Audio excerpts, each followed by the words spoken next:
monde, j'espère que vous allez bien. Aujourd'hui je vous retrouve dans une nouvelle vidéo et aujourd'hui je vous retrouve pour parler de ma palle, donc ma pile à lire spéciale hiver. Alors oui, je suis un peu à la bourre, hein, vous m'excuserez, mais au moins je la fais. Du coup voilà, donc c'est parti. Donc j'ai 6 livres à vous présenter qui font partie du coup de ma pile à lire.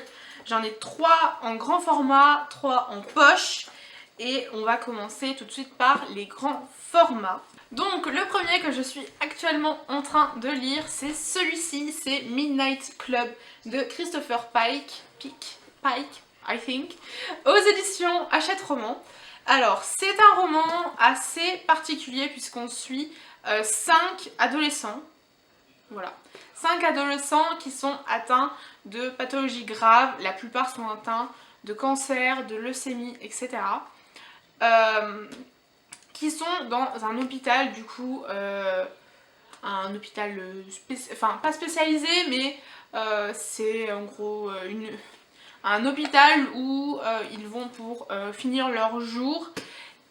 Voilà, et donc on suit 5 adolescents qui ont un rituel, c'est de se retrouver tous les soirs à minuit dans une salle de l'hôpital qui est un ancien manoir et de se raconter des histoires plus ou moins vraies, plus ou moins réelles, parlant du paranormal et aussi plus ou moins effrayantes. Et un soir ils vont faire un pacte, ils vont tout simplement se dire que enfin, le premier qui décédera, faudra qu'il revienne les voir, leur faire un signe pour montrer que les fantômes existent, que le paranormal existe, etc. etc. pour savoir en fait voilà, qu'il y a une vie au-delà de la mort et tout ça. Donc voilà, et donc on va suivre leur histoire à partir de là.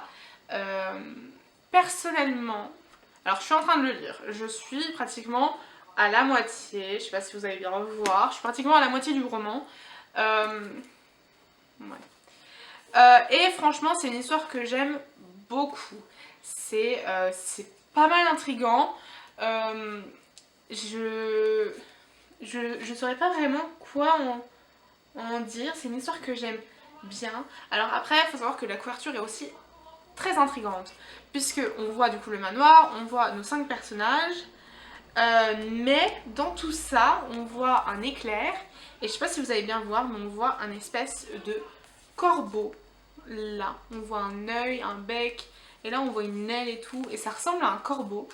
Donc voilà, donc pour l'instant moi j'ai pas vu de corbeau dans l'histoire, donc bon, à voir. Pour l'instant c'est une histoire que j'aime bien, qui est assez intrigante. Voilà, au niveau de la typographie, on est sur un texte qui est pas mal aéré, comme vous pouvez le voir. En fait l'interligne est assez élevée, donc c'est pas mal, ça se lit bien, ça se lit vite, donc c'est cool. Au niveau des pages, on est sur 282 pages environ.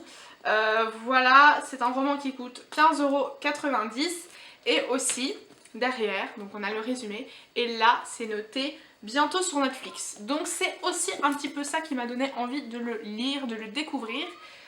Voilà, bon après bientôt sur Netflix, on sait tous que ça se trouve le truc qui va sortir dans 2 ans, c'est pas grave. En attendant, voilà, c'est une histoire que j'aime bien, qui est assez intrigante, j'ai hâte de continuer pour découvrir ce qui va se passer. Si justement il y en a un qui va décéder en premier, qui va faire un signe de l'au-delà, tout ça, voilà. Il y a aussi le médecin, le médecin, alors je sais pas comment il s'appelle, monsieur Dr. White.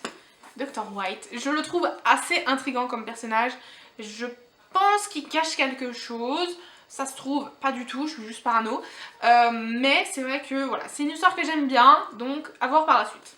Ensuite là on est sur un truc tout doux, voilà, d'ailleurs j'avais lu une année la première histoire, parce que du coup c'est 3 histoires réunies dans un roman, c'est Flocon d'amour de John Green, Maureen Johnson et Lauren Miracle. Ok. Donc un roman à 3 voix du coup, aux éditions Hachette Roman. Donc on est sur une couverture qui est toute holographique comme ça, métallique et tout. Enfin bref, c'est trop joli. Avec des petits flocons, là aussi, enfin bref, voilà. Ce roman a été adapté sur Netflix avec le même titre, Un flocon d'amour, il me semble.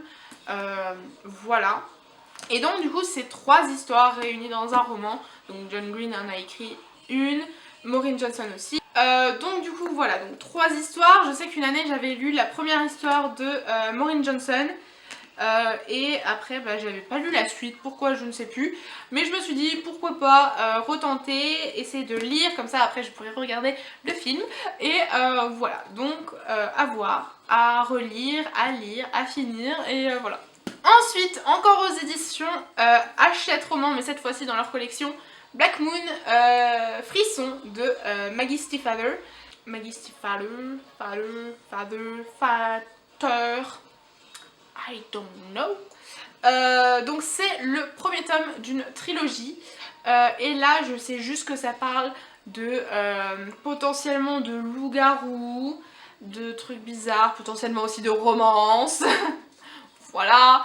Et bon frisson, il y a un flocon sur la couverture. Je me suis dit pour l'hiver ça peut être pas mal. Donc voilà, et donc je vais vous lire le début du résumé quand même pour vous situer un peu de quoi ça parle.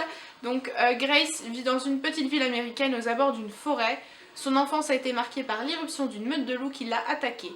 L'un des animaux l'a sauvée et depuis un lien étrange s'est établi entre la jeune fille et ce loup. Ombre à la fois protectrice et inquiétante, il rôde autour de la maison isolée. La mort brutale d'un élève du lycée de Grace déclenche une réaction violente. La ville entière crie au loup et lance des chasseurs à travers la forêt. Tous les animaux ne parviennent pas à échapper aux balles, le lieu de Grace est touché. Quelques heures plus tard, Grace retrouve sur le pas de sa porte un jeune homme blessé au regard étrangement familier. Voilà. Bon, moi il ne me faut pas plus pour prendre le bouquin, l'acheter et voilà. Et le lire potentiellement beaucoup de mois après parce que j'avoue, il est dans ma palle depuis très longtemps. J'avoue.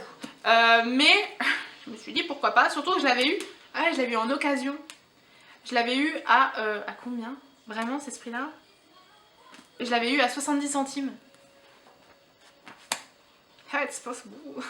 I don't know. Voilà. Bref, donc pareil, hâte de le découvrir. Au niveau du nombre de pages, on est sur une petite bricasse quand même. Ouais, ouais. Le livre fait plus de 460 pages, donc il est quand même assez mastoc.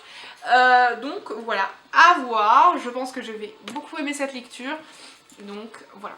Passons maintenant aux poches. Et le premier que j'ai, je sais pas pourquoi je l'ai mis dans ma pile à lire d'hiver. Je pense que c'est une bonne lecture pour l'hiver, c'est tout. C'est La Consolation de l'Ange de Frédéric Lenoir aux éditions Le Livre de Poche. Alors là c'est une histoire, je pense que je vais beaucoup chialer.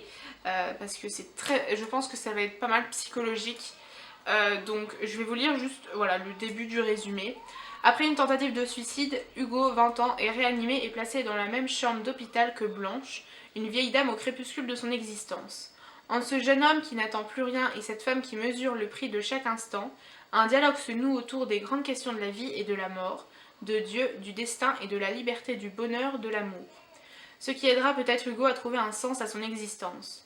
Surtout lorsque Blanche lui fera part de l'incroyable expérience qu'elle a vécue à l'âge de 17 ans et qui a tout transformé.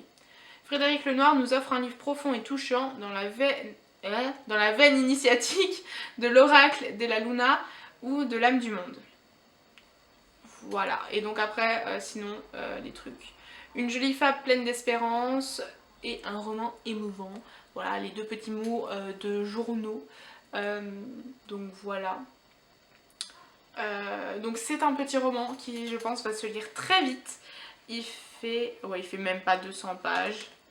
Donc je pense que ça va se lire très vite. Et il coûte 7 € et quelques. Le prix est rayé puisque c'était un cadeau. Donc voilà. Mais 7 € et quelques de ce que je peux voir. 7,40 €, 80 €. Voilà. Donc voilà, pareil, hâte de le lire. Je pense que ce livre va me retourner la cervelle. et voilà, pareil, hâte de le lire et voilà.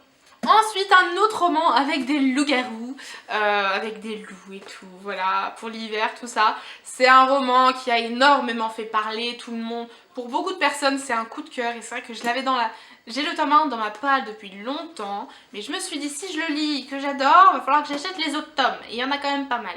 Donc je me suis dit, voilà, Mais là je me suis dit, Laura, à un moment il va falloir le sortir de la palle. Donc, c'est bon, tu y vas. Les étoiles de noces aident, le tome 1, Vertige de Sophie Jomain aux éditions J'ai lu. Donc le tome 1, le tome 1 quoi, qui coûte 7,20 € et au niveau des pages, on est sur 347 pages. Voilà, je sais pas vraiment ce que je pourrais dire, hein. Je pense que beaucoup on en parlait en bien et c'est pour ça que je l'ai acheté quand je l'ai trouvé. Voilà, je l'ai trouvé d'occasion. Et voilà, je sais juste que ça parle de loup-garou, qu'il y a potentiellement de la romance, donc du fantastique, de la romance. Moi je prends, c'est bon, je pense que je vais adorer, voilà. Voilà. Non, vraiment, je vais vous lire le résumé quand même pour que vous puissiez voir, mais voilà. Donc, à presque 18 ans, Anna enrage de... Enrage de devoir subir un nouvel été à Wick, petite ville portuaire écossaise. Oh, l'Écosse en plus. Oh. Il n'y a pas plus ennuyeux que cet endroit pour une citadine de son âge, jusqu'à ce qu'elle rencontre Leith. Il est bâti comme un roc et possède les plus beaux yeux qu'elle ait jamais vus. Oh mon dieu, c'est mignon. Dans tous les romans comme ça, genre, le gars est toujours comme ça. Bref, c'est pas grave. Qu'importe les rumeurs qui courent au sujet du jeune homme, l'attirance est immédiate, réciproque et irrépressible. Oh mon dieu.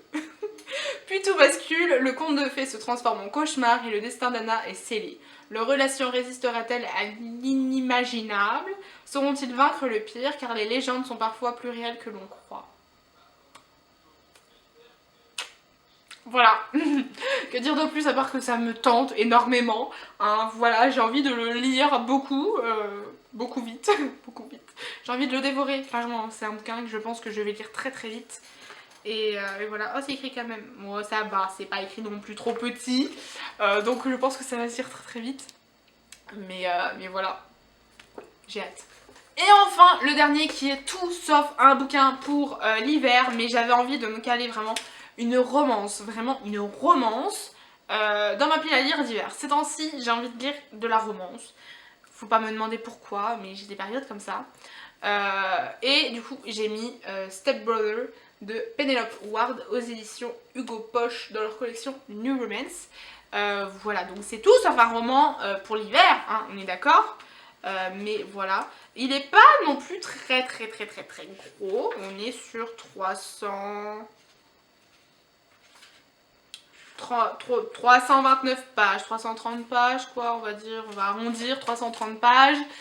Donc je pense que ça va se lire assez vite parce que c'est écrit quand même bien, c'est bien aéré, donc je pense que ça va se lire très très vite. En plus il paraît que cet auteur écrit très très bien et que ses romans sont toujours excellents.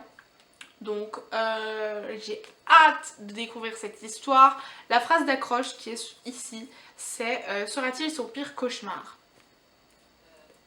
Voilà, je ne sais pas à quoi m'attendre. Je vais vous lire le résumé. Voilà, il coûte 7,60 € et vous voyez, il met tout le temps une petite barre comme ça. Et donc là, comédie romantique, il y a une petite madame. Voilà, c'est tout. Donc du coup, au niveau du résumé, je vais vous le lire parce que... voilà. Alors, quand Greta a appris que son demi-frère venait vivre avec eux, elle était à la fois curieuse et heureuse de faire la connaissance du fils de son beau-père. Malheureusement, elle va vite déchanter. Elec est tout simplement odieux avec elle. Pourtant, elle se sent attirée par ce garçon tatoué qui semble tout faire pour cacher ses blessures. Genre, le gars est tatoué, ok. Comme dans toutes les romances, c'est pas grave. Lentement, leur relation évolue et il s'ouvre petit à petit à elle jusqu'à une nuit inoubliable. Ah. Le lendemain, Elec est parti et disparaît de sa vie aussi vite qu'il y est apparu. Ah d'accord. 7 ans plus tard, un train familial les réunit à nouveau. Greta comprend alors que l'adolescent qui s'amusait à la faire tourner en bourrique est devenu un homme très séduisant qui va faire chavirer son cœur.